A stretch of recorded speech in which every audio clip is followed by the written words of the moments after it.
A quantum building Scott and Hope को उसे ढूंढने के लिए स्कूल में जाकर पहली पीढ़ी का सूट लेना पड़ा ताकि वे बिल्डिंग का पता लगा सकें।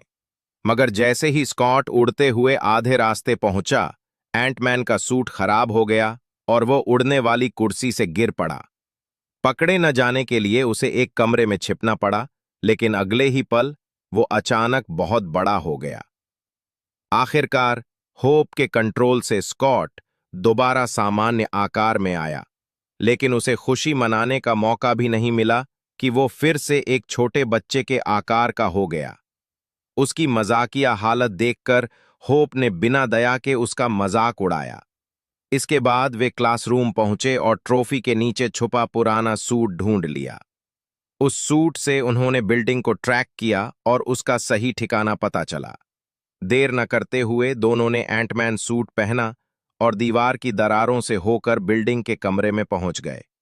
वहां उन्होंने देखा कि भूत क्वांटम इलाज कर रही थी। वे मौका देखकर बिल्डिंग वापस लेना चाहते थे, लेकिन तभी उन पर हमला हो गया और दोनों बेहोश हो गए। जब स्कॉट की आंख खुली तो देखा कि सब लोग कुर्सियों से बंधे हुए थे। असल में सफेद भूत का नाम एवा था, जिसका पिता भी एक वैज्ञानिक था।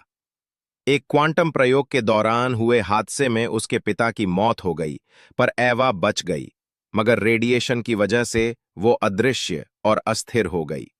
उसके शरीर की कोशिकाएं लगातार टूटती और जुड़ती रहती थीं, जिससे उसे भयंकर दर्द सहना पड़ता था। जब उसे पता चला कि पिम ने क्वांटम बिल्डिंग बनाई है, तो उसने उसे चुराकर अपनी बीमारी ठीक करने की सोची, लेकिन पिम इसके लिए तैयार नहीं था। मौका देखकर पिम ने बड़ी बड़ी चींटियां छोड़ दीं, जिन्होंने रस्सियां काट दीं और सबको आजाद कर दिया। इसके बाद होप ने एवा को हरा दिया और चींटियों ने दुश्मनों को काबू कर लिया। फिर तीनों ने क्वांटम बिल्डिंग और स्टेबलाइजर लिया और वहां से निकल गए। वापस लौटकर उन्होंने मशीन को दुरुस्त करना शुरू किया। होप ने स्टेबलाइजर को क्वांटम टनल में फिट किया और पिम ने मशीन ऑन कर दी। मशीन चालू हुई और दोनों उत्साहित थे कि वे अपने सालों से बिछड़े प्रियजन से मिलने वाले हैं। लेकिन तभी मशीन अचानक रुक गई। सब हैरान थे कि अब क्या करें,